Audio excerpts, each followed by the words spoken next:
एक दिन राजा धर्मवीर ने ऋषि वशिष्ठ से पूछा, महर्षि, क्या जीवन में किए गए कर्मों का फल अवश्य मिलता है? ऋषि वशिष्ठ ने मुस्कुराते हुए कहा, राजन, कर्मों का फल अवश्य मिलता है। यह प्रकृति का अटल नियम है।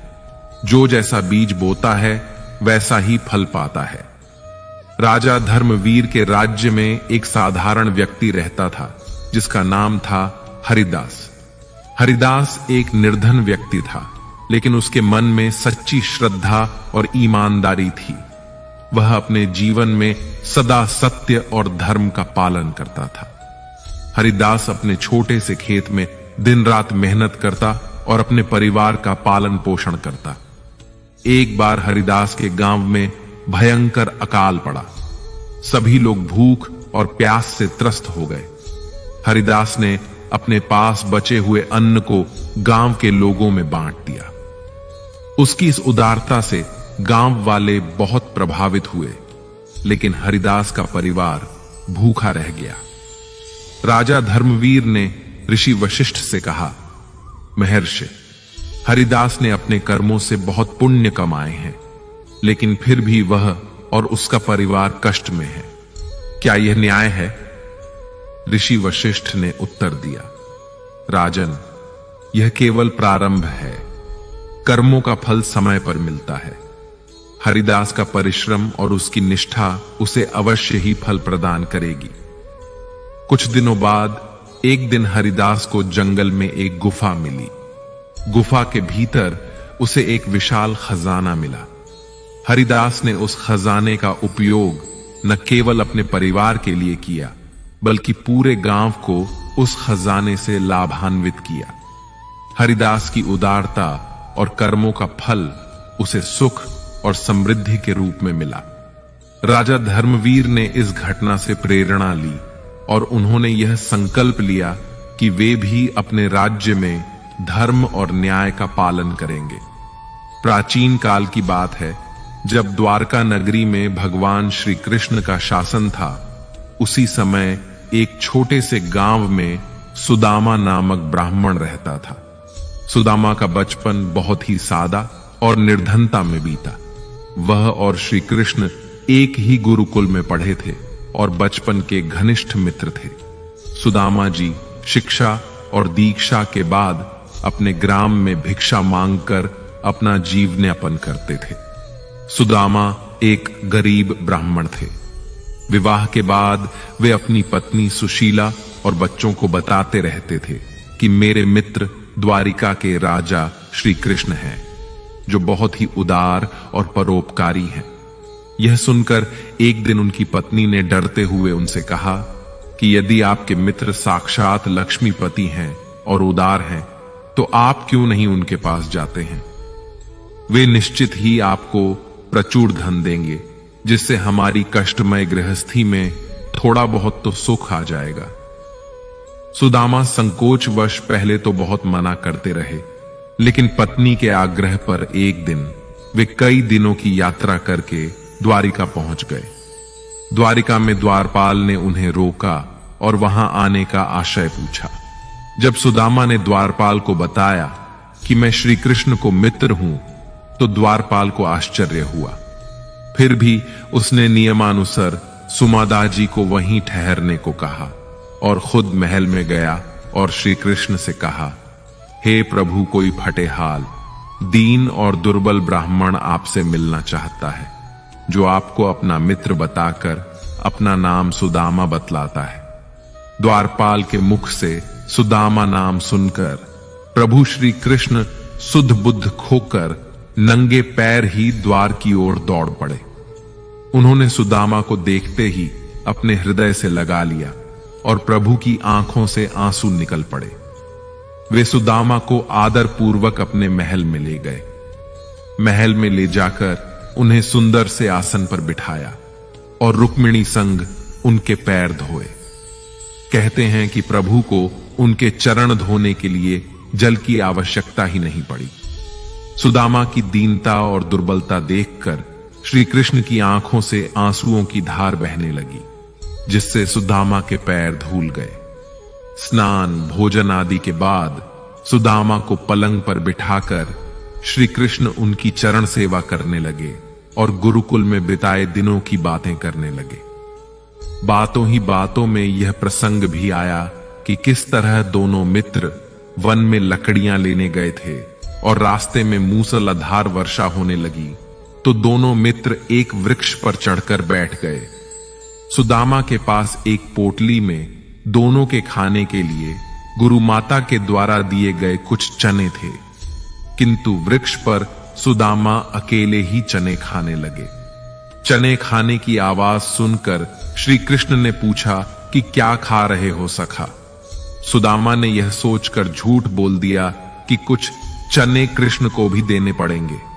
उन्होंने कहा, कुछ खा नहीं रहा हूं, ये तो ठंड के मारे मेरे दांत कड़कड़ा रहे हैं।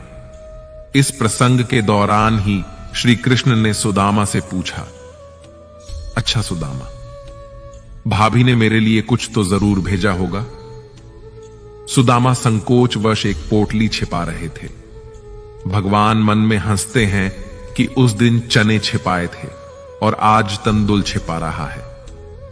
फिर भगवान ने सोचा कि जो मुझे कुछ नहीं देता मैं भी उससे कुछ नहीं लेता, लेकिन सुदामा मेरा प्रिय मित्र और परम भक्त है तो अब इससे छीनना ही पड़ेगा। तब उन्होंने तंदुल की पोटली छीन ली और सुदामा के प्रारब्ध कर्मों को क्षीण करने के हेतु तंदुल को बेहद चाव से चबाकर खाया। सुदामा ने श्री कृष्ण से अपने परिवार आदि के बारे में तो बताया, लेकिन अपनी दरिद्रा के बारे में कुछ नहीं कहा। अंत में प्रभु ने सुदामा को सुंदर शैया पर सुलाया और फिर दूसरे दिन भरपेट भोजन कराने के बाद सुदामा को विदाई दी, किंतु विदाई के दौरान श्री कृष्ण ने उन्हें कुछ भी नहीं दिया। रास्ते भर सुदामा सोचते रहे कि हो सकता है कि उन्हें इसी कारण से धन नहीं दिया गया होगा कि कहीं उनमें अहंकार ना आ जाए। यह विचार करते करते सुदाम अपने मन को समझाते हुए जब घर पहुंचे तो देखा उनकी कुटिया के स्थान पर एक भव्य महल खड़ा है और उनकी पत्नी स्वर्णाभूषणों से लदी हुई तथा सेविकाओं से घिरी हुई है। यह दृश्य देखकर सुदामा की आंखों से आंसू निकल आए और वे सदा के लिए श्री कृष्ण की कृपा से अभिभूत होकर उनकी भक्ति में लग गए। मित्रों, श्री कृष्ण और सुदामा के इस प्रसंग से हमें यह सीख मिलती है कि मनुष्य के जीवन में चाहे कितनी भी विपरीत परिस्थितियां क्यों ना आ जाएं, मनुष्य को हमेशा सद्मार्ग पर ही चलना चाहिए और जीवन में मन की शांति के लिए जो भी प्राप्त है वो पर्याप्त है के सिद्धांत को अपनाते हुए स्वयं को संतुष्ट रखना चाहिए। समय आने पर आपके सद्कर्म का सुफल आपको जरूर मिलेगा। सुदामा बेहद ही निर्धन होने के बाद भी बहुत ही निश्चल और सरल स्वभाव के थे। वे हमेशा प्रभु की भक्ति में लीन रहते थे और जो भी उन्हें ईश्वर से मिला उसमें संतोष रखते थे। वे चाहते तो श्री कृष्ण से आर्थिक मदद मांग सकते थे और अपनी पत्नी के कहने पर वो इसी उद्देश्य से श्री कृष्ण के पास गए भी, लेकिन उन्होंने ऐसा नहीं किया। वे तो बस अपने बचपन के मित्र से मिलकर ही प्रसन्न थे। उनकी इसी निश्चलता, सरलता और भक्ति भाव से प्रसन्न होकर बिना मांगे ही भगवान ने उनके भंडार भर दिए और उनके सारे दुख हर लिए। मित्रों, एक गांव में एक औरत गंगा देवी रहती थी। गंगा देवी का जीवन संघर्ष और कठिनाइयों से भरा हुआ था, लेकिन उन्होंने कभी भी अपने धर्म और कर्तव्यों से मुंह नहीं मोड़ा। गंगा देवी का जन्म एक संपन्न परिवार में हुआ था। उनके माता पिता ने उन्हें अच्छे संस्कार दिए थे।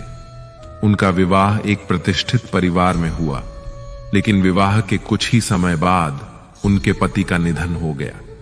गंगा देवी ने अपने पति के निधन के बाद अपने बच्चों को पालने के लिए कठिन परिश्रम किया। गंगा देवी ने छोटे मोटे काम करके अपने बच्चों का पालन पोषण किया। उन्होंने सदा अपने बच्चों को सच्चाई, ईमानदारी और परिश्रम का पाठ पढ़ाया।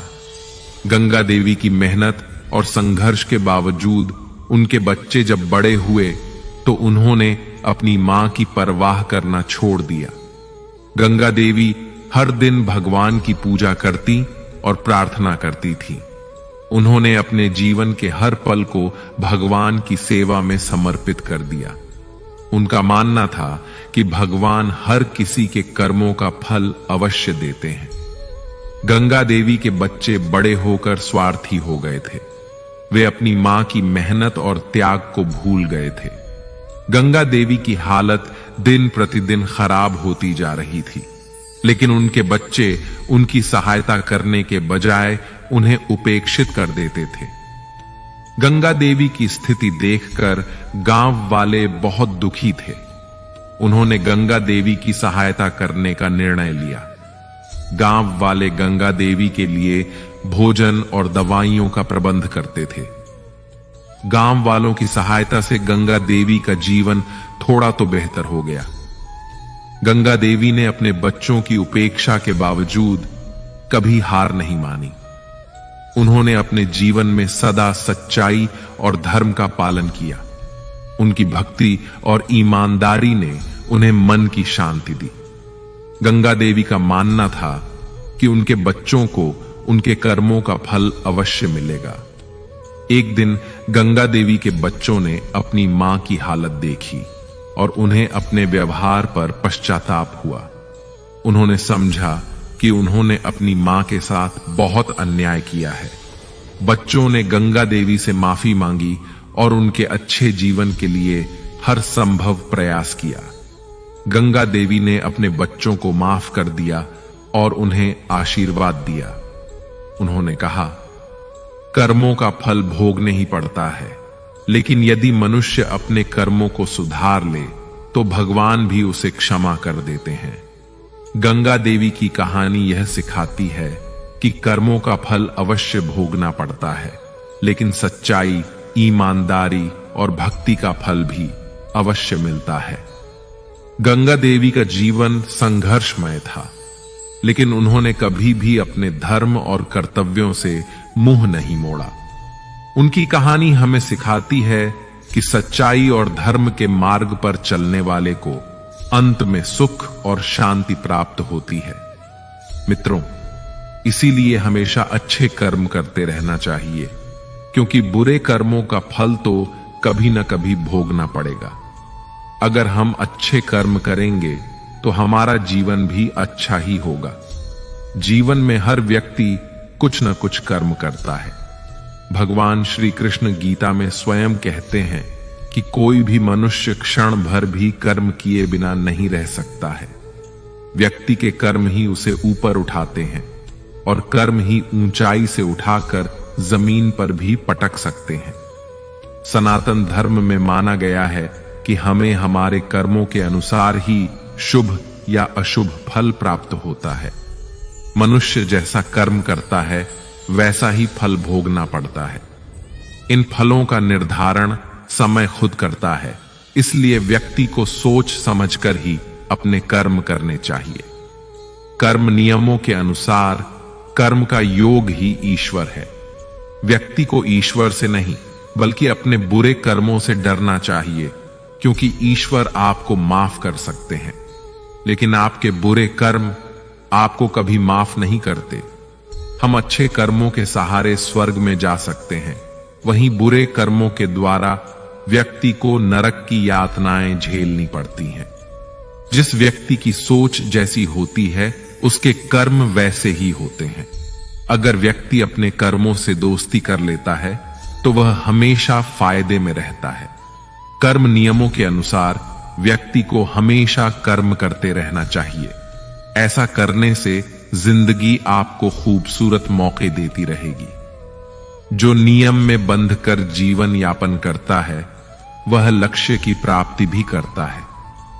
कर्म को यदि हम पूजा बना लें तो बंधनों से मुक्ति भी संभव है। कर्म वह आईना है जो हमें हमारा असली चेहरा दिखा देता है, क्योंकि कोई भी व्यक्ति अपनी खूबसूरती से नहीं बल्कि अपने कर्मों से बड़ा होता है। व्यक्ति को हमेशा ऐसे कर्म करने चाहिए जिससे वह किसी के काम आ सके। कर्मों की ताकत इतनी है कि इसी के चलते स्वर्ग का सुख और ऐश्वर्य भोगने के पश्चात इंद्र को भी अच्छे कर्मों के अभाव में दोबारा योनियों में भटकना पड़ा था। कर्म का फल हर मनुष्य को भोगना पड़ता है। रोहित नामक एक अनाथ बच्चा था। उसके माता पिता बचपन में ही चल बसे थे और उसके ननिहाल और पिता की तरफ से भी कोई नहीं था। वह अनाथालय में रहा और पढ़ाई की। वह पढ़ाई में मेधावी था और उसे आर्मी में नौकरी मिल गई। वह एक अधिकारी बन गया और अब सेना के साथ ही रहता था। कभी भी घर वापस नहीं आता क्योंकि उसका कोई नहीं था। उसने शादी भी नहीं की थी। उसे जितनी सैलरी मिलती थी वह सब बचा लेता था। आर्मी की कैंटीन में खाता था और वहीं पर रहता था, तो उसका खर्चा भी लगभग ना के बराबर था।